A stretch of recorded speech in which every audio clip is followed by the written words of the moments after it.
profesor Marcos Aguinis y Gustavo Perni para la presentación de la novela que han escrito a cuatro manos, Sabra. Así que les pido un fuerte aplauso y los dejo con los autores.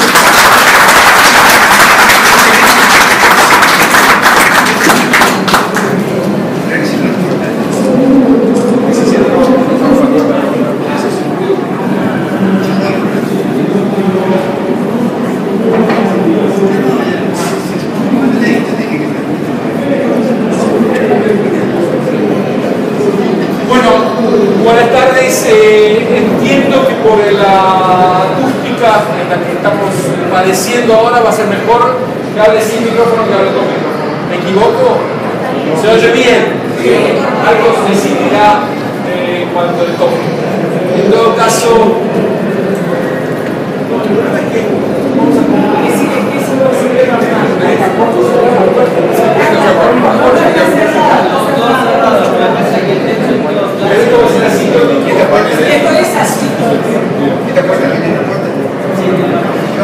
¿se oye mejor? Sí. Bueno, le vamos a ganar al otro. En todo caso, primero feliz de estar con ustedes, feliz de estar con mi maestro y amigo Marcos Aguinis.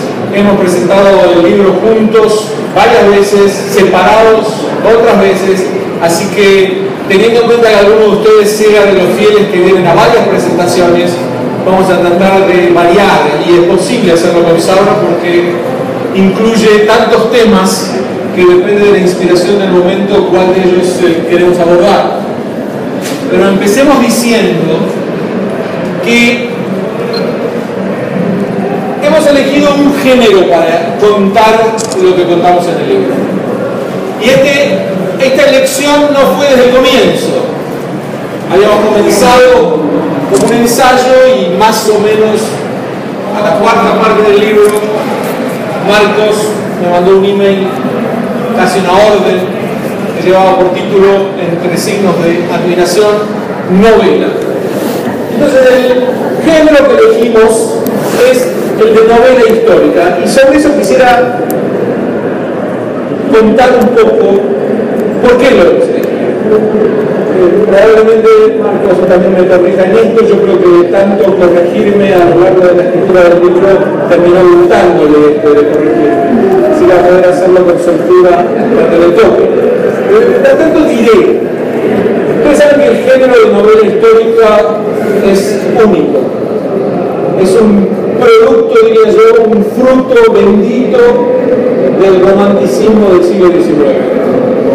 Porque había algunos ejemplares en el siglo XVIII, pero en ellos ya la faceta pedagógica era enseñarnos moral. Eran más que nada textos moralizantes.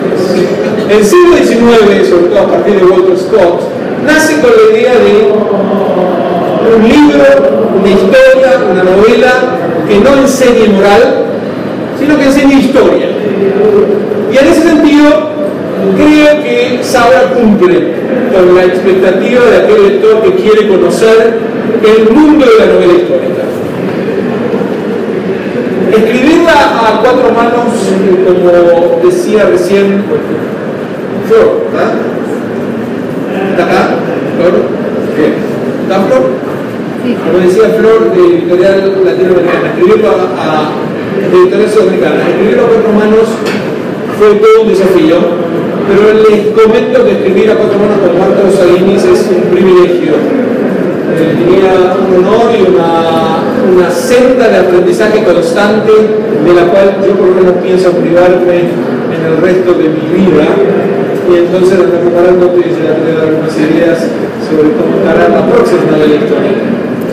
Pero la idea fundamental aquí es, les decía, un fruto del romanticismo, este movimiento que nos hizo a todos sus descendientes y herederos bastante más humanos, bastante más sensibles, y con todas sus limitaciones, este movimiento que tuvo, entre otros frutos, diría, podridos al final, entre otras putrefacciones, el nazismo, que hay quien lo presenta como una última estela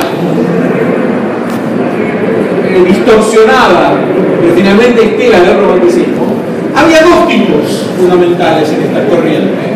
Uno que era, y se dividían en las universidades de Jena y las de Heidelberg.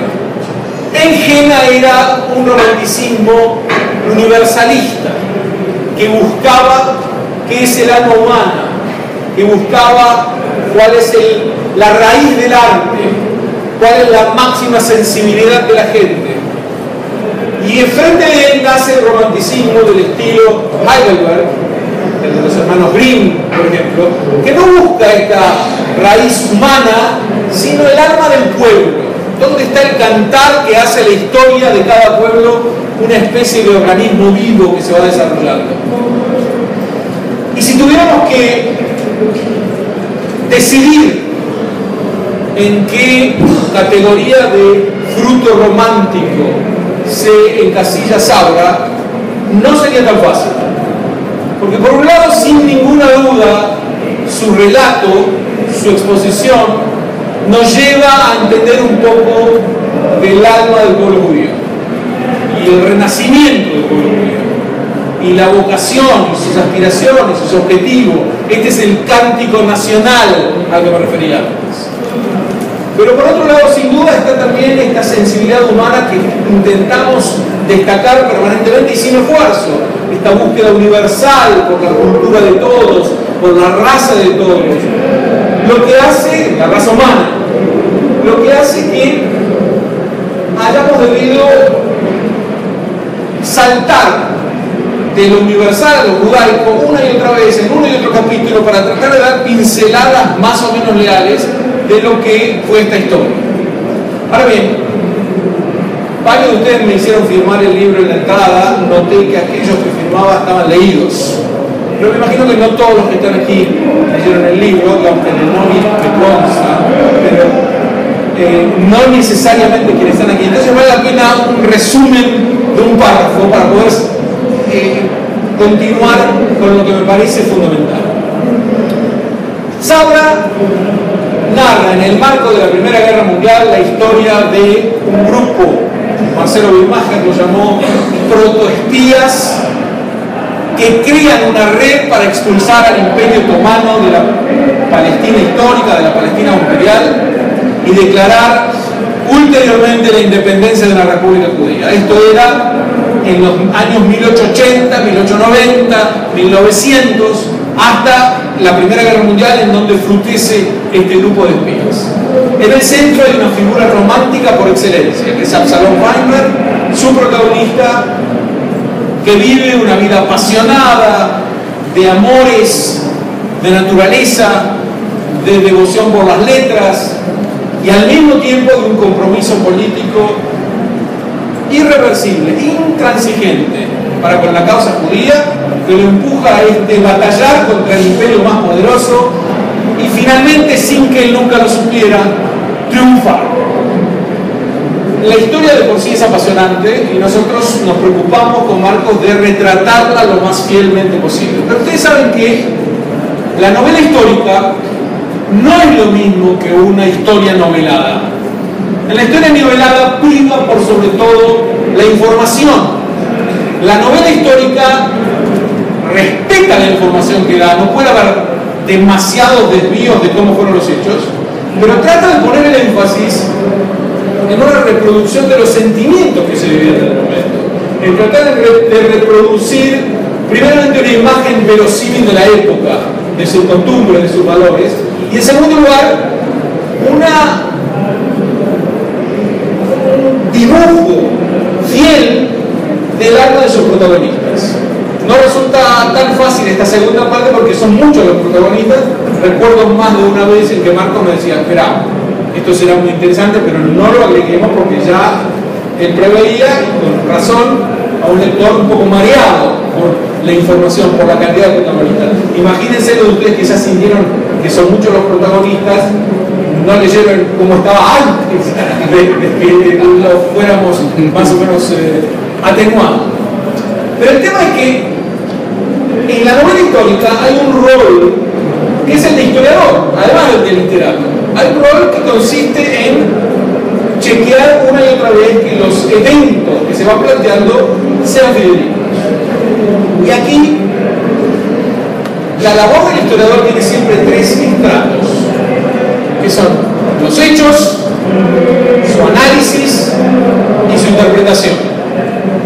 Nuestra lucha constante para aquellos ideólogos que saltean las dos primeras y siempre van a interpretar la historia y a contarte cómo es el mundo sin ningún fundamento, les da lo mismo cómo fueron los hechos, sino que empiezan desde el final, nos cuentan cómo es una situación y después buscan los hechos que puedan avalar las conclusiones que ya tenían de antemano y descartan aquellos hechos que pudieran cuestionar esas conclusiones. Pero los hechos son objetivos. Cuando uno narra que algo ocurrió, no es opinión. No puede llegar la relativización a tal extremo como hoy está bastante de moda, sugerida a partir del postmodernismo, donde aún los hechos, no solamente su análisis, los hechos en sí son cuestionados como una expresión de la objetividad humana. Los hechos ocurren y su registro es objetivo. El análisis de los hechos ya no es tan objetivo, porque el análisis es ver qué significaba ese hecho en la coyuntura en el que se produjo, con qué otros eventos podemos interconectarlo, por qué las motivaciones humanas que obraron en ese momento no se produjeron en otros momentos, y si se produjeron en otros momentos, ¿por qué no resultaron en los mismos hechos? Todo esto es un análisis que necesita de esta romántica subjetividad del hombre. Y la tercera parte es su interpretación. Una vez que tenemos muchos hechos analizados, el historiador da el paso fundamental en su carrera, que es, bueno, interpretemos qué quiere decir esto a la luz de la historia humana. Yo puedo decir que ejércitos alemanes invadieron Polonia, y este es un hecho. Puedo seguir diciendo que este era el reflejo de una política exterior agresiva de Alemania antes de la Segunda Guerra Mundial. Esto ya es un análisis del hecho.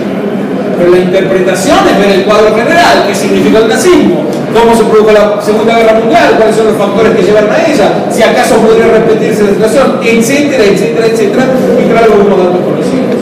¿Por qué planteo esto con respecto a la novela histórica? Porque en el caso de Saura, yo creo que nos hemos centrado más que nada en la primera parte. Y cuando dimos lugar a análisis e interpretación, siempre eran cuestiones más literarias que históricas, más psicológicas diría que históricas, más lo que sentía y lo que quería el personaje que lo que esto representaba en la historia humana. Pocas veces nos desviábamos hacia una interpretación global del evento. No digo ninguna, pero pocas. Y es importante señalarlo por un punto. Sabra, que es el epíteto con el que se definió a los judíos nacidos en la tierra de Israel durante el Imperio Otomano y el Imperio Británico sobre todo, que es un cactus de savia dulce pero espinoso, y por eso así se presentó el carácter de lo que a Marcos le gusta llamar el nuevo hombre que se iba creando en la otrora Palestina. Este Sabra, en su historia, en la novela histórica que presentamos hoy, marca a las claras una conclusión sobre la validez de la causa judía.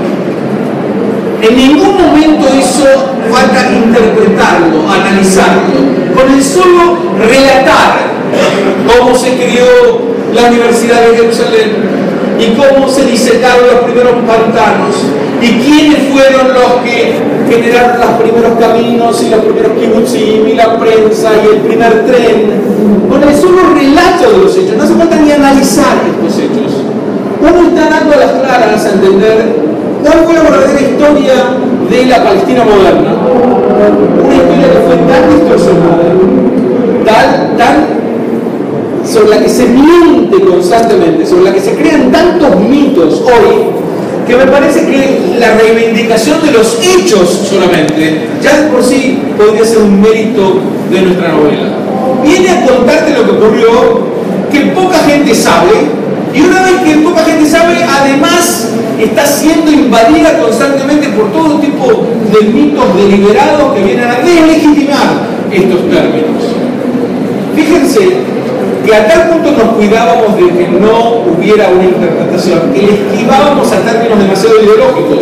Aquellos de ustedes que lo leyeron, si se ponen a buscar cuántas veces encontraron la palabra sionismo o sionista en la novela, se van a sorprender. Yo creo que contadas con los dedos y aún con algún dedo mocho. 3 veces tal vez, y porque no había remedio en algún momento que teníamos que hablar de un congreso sionista, y bueno, no lo podemos llamar congreso, había que decir algo. Pero eludir el término era una forma de mostrar, miren, nosotros estamos en una sucesión de hechos, estoy mostrando que lo que ocurrió, no me obligues a etiquetarlo como que esta gesta venía de ahí. Esta gente actuaba en aras de un ideal al que no le ponían títulos, un ideal redentor que veía como su enemigo máximo al desierto, al imperialismo, al imperio, mejor dicho, al imperio contra el que combatía, que bregaba por la libertad de todos, que no tenía ningún ápice de intentos de opresión, de superioridad, de racial, de nada de lo que se le fue atribuyendo con el tiempo. Y esta reivindicación de los hechos es lo que a mí más me sedujo, porque por un lado no mencionamos términos ideológicos como los que les dije deliberadamente, pero hay un término que tampoco aparece, o que aparece no en el sentido que se le da hoy, y en el que también me detengo unos segundos, y es el término palestinos. Estamos en 1917 en la novela, y la palabra palestinos aparece muy pocas veces aplicadas a los palestinos de ese momento, que eran los judíos que vivían en Palestina. Los árabes eran árabes, no se llamaban a sí mismos palestinos. ¿Y por qué no se llamaban palestinos? Porque no buscaban la independencia de Palestina, veían a Palestina como parte de la Gran Siria. Los únicos que buscaban la independencia de Palestina y por eso asumían orgullosamente el nombre de palestinos eran los judíos que vivían ahí. Avshalom Feinberg, entre otros, la gente del Nili.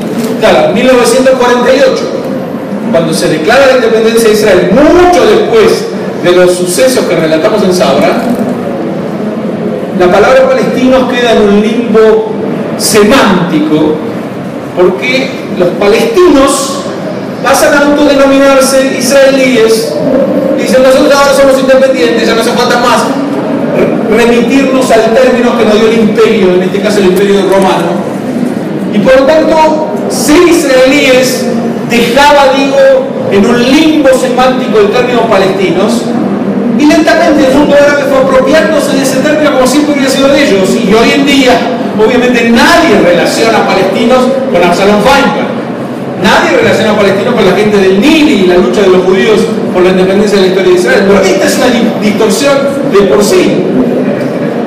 Insisto, en los estratos del historiador intentamos enfatizar los hechos, que los hechos hablen por sí solos, que quien haga el análisis y la ulterior interpretación de estos hechos sea el lector con una ayuda. Y la ayuda es que lo que estamos narrando en 1917, ocurrido en 1917, está siendo narrado por un detective histórico que trabajó en 1967. Entonces, desde esta perspectiva hay una cierta ayuda, porque los hechos, si bien, insisto, son narrados en su objetividad, en muchos casos son vistos desde la lente de Elcaná, el protagonista, el narrador de la novela, que mira lo que ocurrió 50 años después. Y esto es porque los hechos así nos lo obligaron a hacer. El verdadero misterio de Sabra, de la novela, ¿qué había ocurrido con Avshalom Feinberg en 1917, cuando murió a los 27 años? Algo que no se pudo elucubrar de manera irreversible hasta medio siglo después, gracias al trabajo, entre comillas, detectivesco de Shlomo Ben Elcaná, este historiador militar que es el que cuenta el relato. Para resumirles, permitir que mi maestro y amigo dirija la palabra, y como esto fue presentado como un diálogo contra el... ¿Esto fue un fallido? No, repito, como un diálogo con el público. quisiera que quede tiempo para que podamos dialogar. Ustedes saben que en general la distribución del tiempo es que quien da la charla o la conferencia habla 53 minutos, después le deja 4 minutos para que la gente haga preguntas y ahí considera una distribución justa. Pero lo que ocurrió no va a ser el caso, porque hicimos que no hubiera un presentador para poder dialogar justamente con el público. Y no necesariamente con el público que leyó el libro, ese ya va a poder hacerlo como fundamento, pero también con aquel interesado o curioso que quiere saber algún detalle sin haberlo leído o sin proponérselo leerlo aún. Para resumir entonces, lo que decía es, aquí hay un protagonista humano que es Absalón, un joven que desde los 12 años ya había planificado un grupo para liberar su tierra del Imperio Otomano, un joven que hizo historia como pocos jóvenes en general, en la historia universal. Se deduce del libro, y no creo que injustamente, que si no hubiera sido por Absalón es difícil imaginarse cómo iban a entrar los británicos en Palestina en la Primera Guerra Mundial, cómo se iba a desalojar al Imperio Otomano que había estado 4 siglos en Palestina. Y si eso no hubiera ocurrido, no solo que la historia sería totalmente distinta, sino que la historia judía sería inimaginable. Todo este renacimiento se dio precisamente a que el Imperio Otomano fue derrotado en la Primera Guerra Mundial. Entonces está este joven protagonista con una vida fascinante, rodeado por un grupo de idealistas que quieren hacer un trabajo hercúleo y creativo de espionaje. Nunca habían sido espías, pero dijeron, ¿qué podemos hacer? Un ejército, nosotros 30 personas de 18 años no podemos armar. Por lo tanto, la única manera en la que podemos vencer al Imperio Otomano es pasar la información a sus enemigos, los británicos. Y si lo hacemos con éxito, con eficacia, vamos a ser nosotros los que derrotamos al Imperio. Y entonces esto en el marco de la Primera Guerra Mundial, que de por sí, además de sangrienta, fue una página notable de la historia, y escribíamos esto cuando se cumplía un centenario de la Primera Guerra en el 2014, en la suposición, no sé si equivocada, Marcos, de que la Primera Guerra Mundial iba a generar mayor interés durante el año en que se publicara Sabra. Pero el protagonista real, y esto lo digo en mi faceta de escritor, si me permiten, es la novela histórica. Es cómo lograr que en el hilvanar de los hechos el lector pueda percibir una visión fidedigna de la vida y los ideales de hace 100 años, y cómo al mismo tiempo pueda comprometerse con personajes que de ninguna manera pudo conocer en una época que era, solo desde el punto de vista informático, ya es mucho decir, abismalmente distinta de la nuestra, donde la gente vivía mucho menos apresurada, mucho más ingenua, mucho más confiada en lo que el futuro depararía. Y esa gente es la que fue construyendo piedra a piedra la tierra de Israel moderna y que dio lugar al renacimiento judío que ya se perfila en las páginas de Sabra. Así que, teniendo en cuenta esta novela histórica, este protagonista, la coautoría con probablemente el mejor escritor argentino en estos días, que es Marcos Aguinis, no pueden ya deducir lo privilegiado que me siento por ser vuestro anfitrión o coanfitrión esta noche y tener el gusto de dialogar con ustedes después de la exposición de Marcos. Muchas gracias.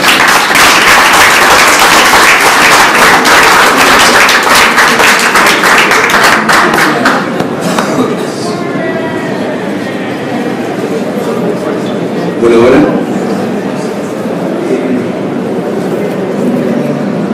como esta reunión no se transmite por cadena nacional, están permitidas las preguntas tal cual dijo Gustavo, de modo que vayan pensándolas.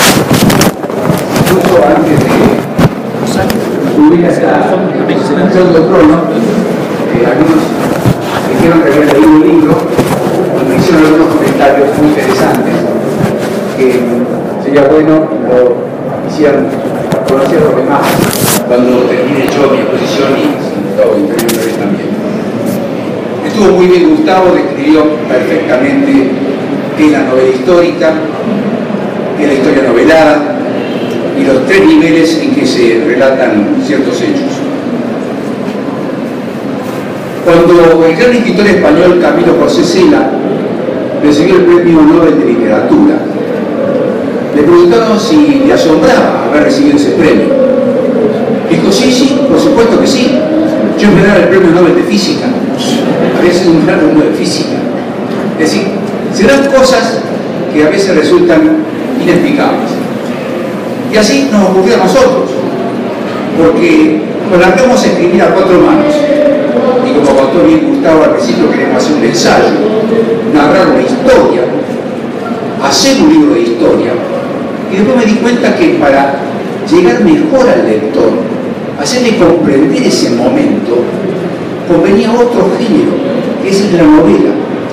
Porque el tramo que describe este relato es poco conocido, es poco estudiado. Sobre lo que ha ocurrido en el Medio Oriente se habla mucho a partir de la Segunda Guerra Mundial, se habla a partir del Holocausto, pero lo que pasó antes, muy poco, casi nada. Y lo que pasó antes de la Primera Guerra Mundial, prácticamente de eso no se habla. Hay una ignorancia muy dura, muy fuerte y muy negativa, porque lleva a que se interprete, como decía bien Gustavo, de una manera equivocada, falsa y peligrosa los acontecimientos del presente. De modo que nos lanzamos a esa aventura de recrear un periodo de la historia poco conocido que necesitaba ser provisto de vida, de suspenso, de electricidad, de sentimientos. El protagonista, Absalom Feinberg, se prestaba para ello. Joven, apasionado, valiente, intrépido, que dominaba el hebreo, el árabe y el francés, que viajó a Francia en la Belle Époque, donde conoció ese estallido de cultura, de renovación artística que ocurrió en Francia antes de la Primera Guerra Mundial. Aparecían las nuevas figuras de la plástica, aparecía Cézanne, Van Gogh y después Picasso, Miró, y las renovaciones musicales y los ballets rusos de Diaghilev y el contacto que tuvo con el filósofo tomista más importante del catolicismo, que es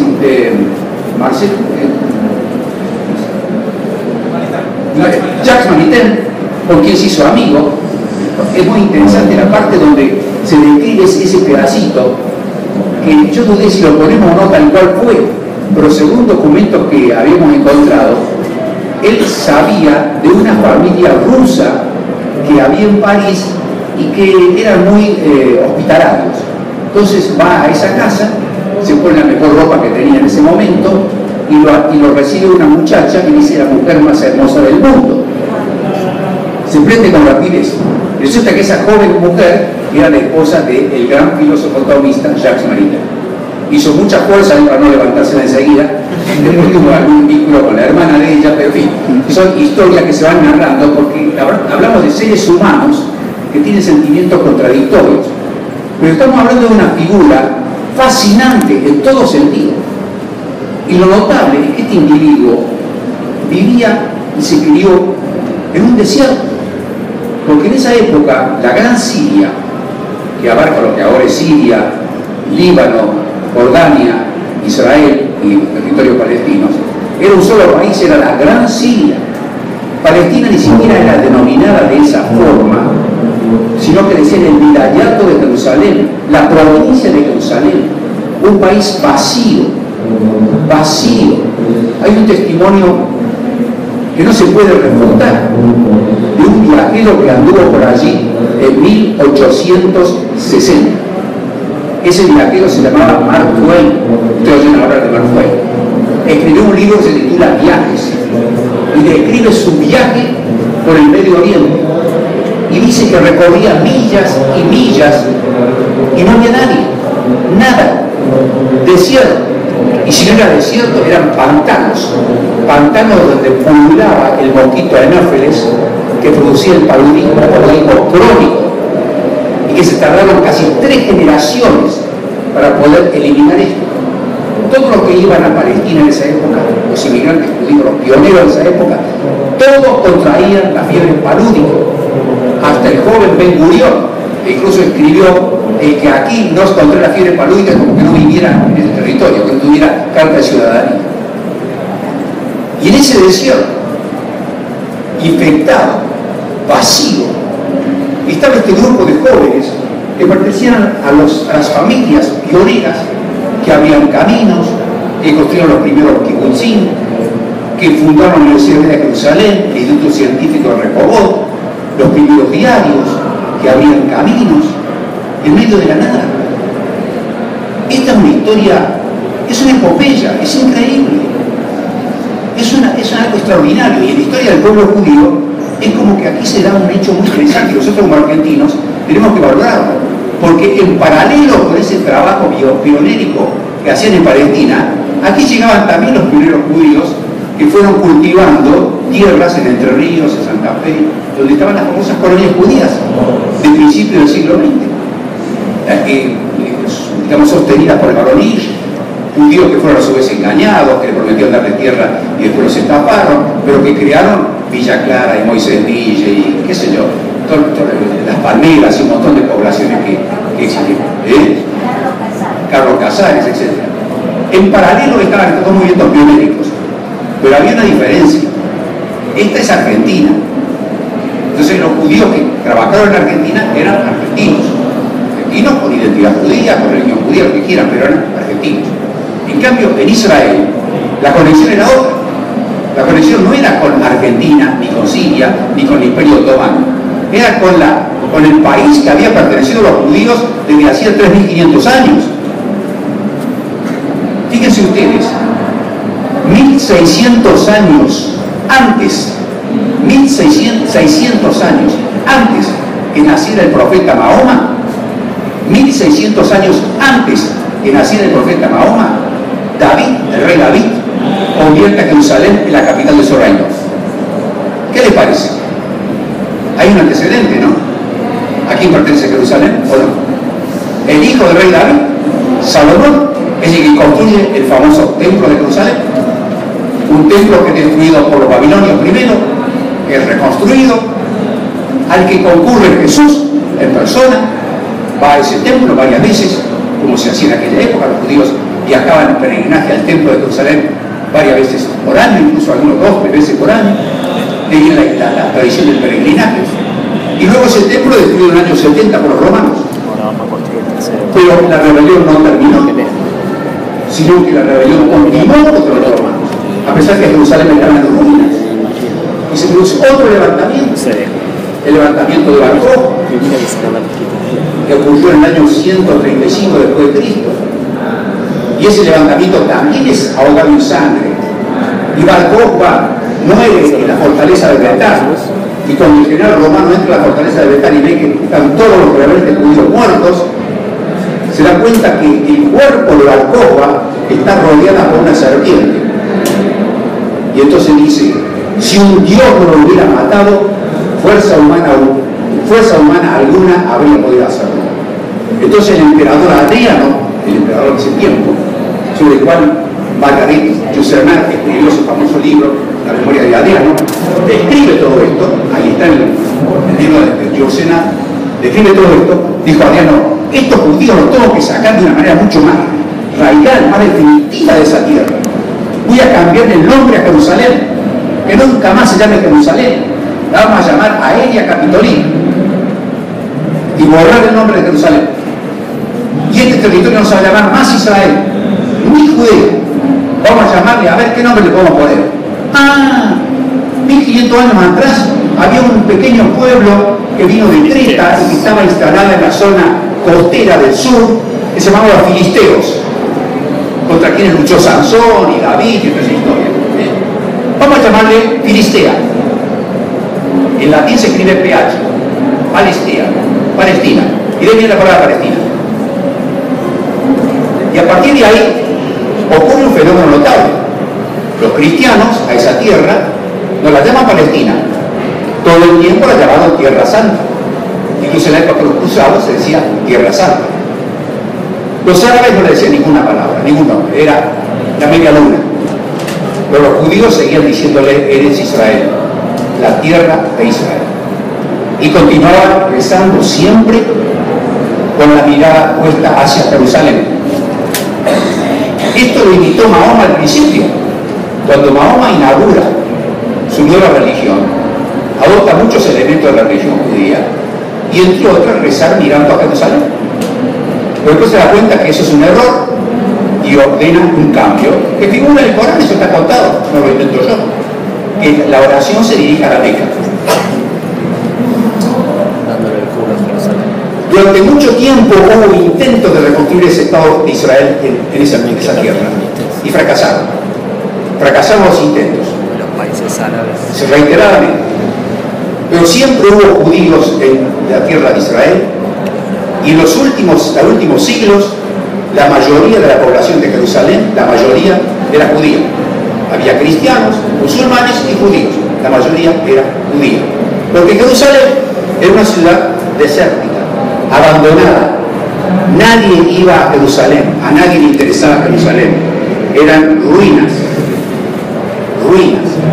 Incluso después de la guerra de la independencia de Israel, cuando Jordania, que se llamaba Transjordania, ocupa la Cisjordania y ocupa Jerusalén oriental, la llamada Jerusalén árabe,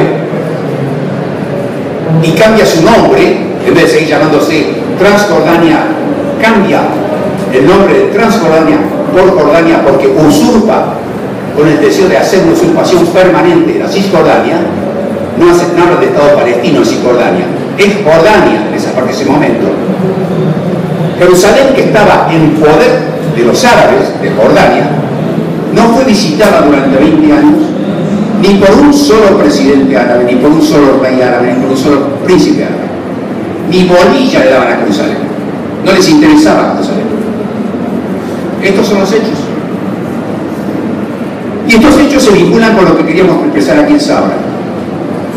En este momento hay una gran distorsión de todo lo que ocurre y hay una campaña internacional muy activa para deslegitimar a Israel, al Estado de Israel. Deslegitimarlo. Deslegitimarlo de la misma forma como en Alemania se quiso deslegitimar al judío.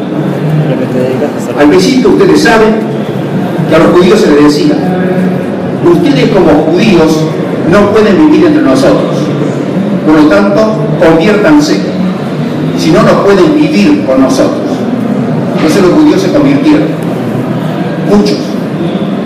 Algunos fueron expulsados cuando no podían convertirse. Le decían: bueno, a pesar de que se convirtieron, también váyanse, y ahí se fueron los marranos y todo lo que conocemos. No pueden vivir con nosotros, váyanse. Y después llegó la versión nazi diciendo: ustedes no pueden vivir.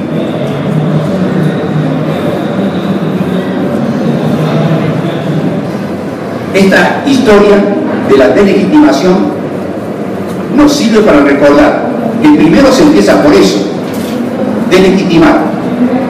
El judío es una rata, el judío es una cucaracha. Lo que merece es ser matado, exterminado. No es un ser humano. Ahora Israel es un Estado usurpador, no merece existir. En este momento nos encontramos con que un miembro de las Naciones Unidas, llamada República Islámica de Irán, reiteradamente dice que estamos decididos a borrar a Israel del mapa. Imagínense ustedes que en las Naciones Unidas cualquier país dice que estamos decididos a borrar a Bolivia del mapa, estamos decididos a borrar a Francia del mapa. ¿Qué pasaría? Habría un tipo de reacción, ¿no? Israel es miembro de las Naciones Unidas, es un Estado que tiene 67 años de existencia, que tiene 8 millones de habitantes, que ha producido universidades, descubrimientos científicos, que tiene 8 premios Nobel en 60 años, 8 premios Nobel en 60 años. Y sin embargo, a pesar de eso, borrarlo del mapa. Entonces nuestro libro pretende, modestamente, encontrar los hechos, como dijo Gustavo, digo muy bien, contar los hechos.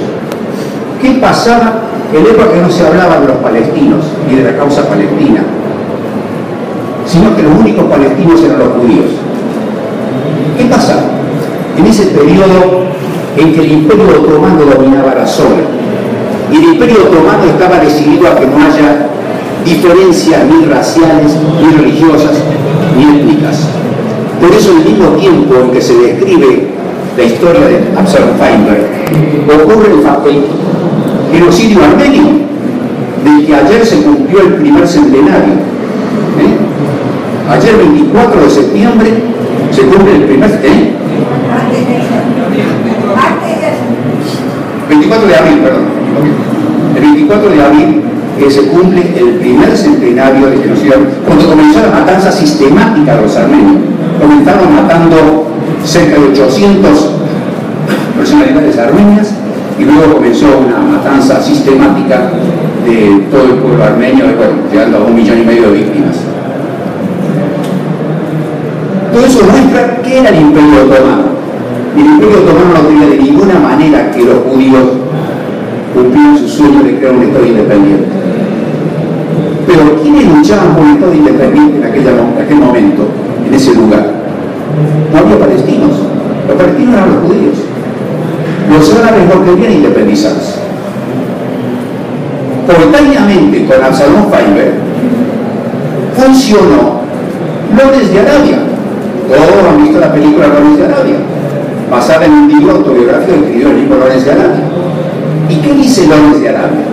Que le costó un trabajo enorme convencer a los líderes árabes que estaban en la ahora llamada Arabia Saudita, en la Meca, para que se rebelaran contra el Imperio Otomano. Les costaba hacerlo porque eran musulmanes todos, y el califa que estaba en Estambul, llamada la Sagrada Puerta, era el califa del mundo islámico de entonces. ¿Qué rebelión? A lo sumo consiguió una sola batalla, que muestra muy bien la película, que era la batalla de Irán, y nada más. Por eso no cambiaba la historia. La historia la cambió Absalom Feinberg, como se cuenta en esta novela nuestra. Cuando él logra que los ejércitos británicos, en vez de entrar por la costa, como pretendía hacer Allenby, lo hicieron a través de Beersheba y atacaron inmediatamente a Jerusalén.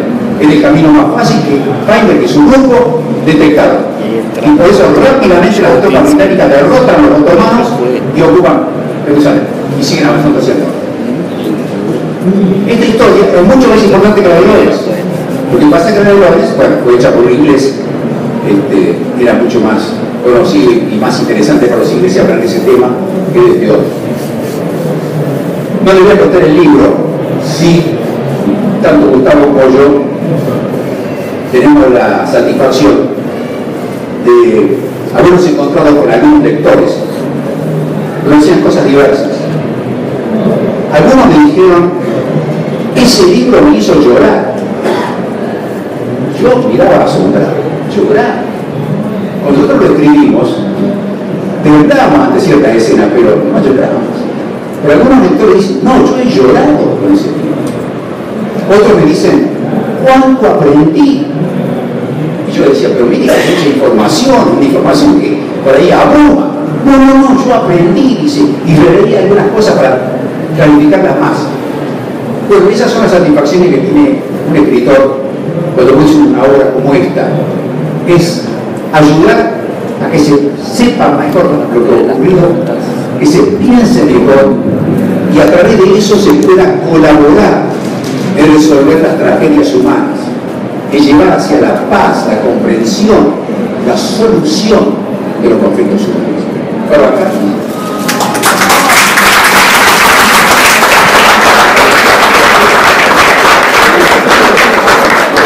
muy bien, la palabra la tiene quien quiera expresarse. Yo voy a tratar de ver manos, no veo muy bien, pero ¿tu nombre? Sí, pero acá va a ser imposible sin micrófono, parece a mí. Vos podés dar. No, es que no te van a oír. Gracias. Bueno. Gracias. Bueno, gracias a ustedes dos, porque yo leí el libro y al que no lo leyó realmente se lo recomiendo. Le comentaba a Marco Salini que a mí el libro no me dejó dormir, porque era tan apasionante, hubo noches enteras que no podía dejar de leer. Y quiero remarcar, porque hay un personaje que me encantó y que fue determinante en la vida de Absalom Feinberg, que es Aronson, el profesor Aronson, que le enseñó todo lo que él después recopiló sobre biología, sobre la parte botánica, y que le sirvió para viajar por el sur del país con un salvoconducto que él era un biólogo, o sea que hacía el espionaje pero encubierto en la piel de un biólogo. A ver, quería decir otra cosita más, que hay un personaje que un poquito se escapa de la trama, que era un compañero que en parte del libro pareciera como que podía haber tenido importancia en la muerte de Absalom Feinberg, que era un compañero que viajaba con él. Exacto. Bueno, esto es lo que quería agradecerles por el libro, realmente. Bueno,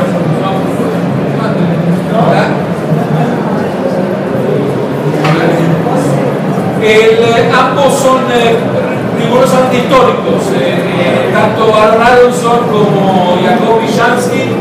No hay nada inventado sobre eso. Además que Aronson era mundialmente famoso porque había descubierto lo que se llama la madre del trigo, de dónde se originó el trigo, y eso lo había encumbrado. Así que gracias por señalarlo, pero son tan apasionantes como fueran, son totalmente verídicos.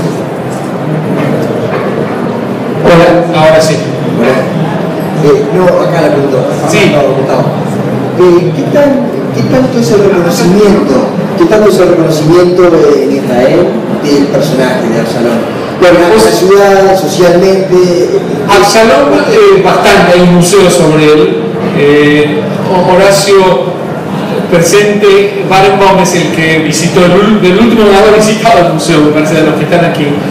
Pero le voy a contar una anécdota que me ocurrió, Marcos la conoce bien. Cuando yo volví a Israel después de que se presentara el libro el 4 de noviembre en Buenos Aires. ¿Cómo?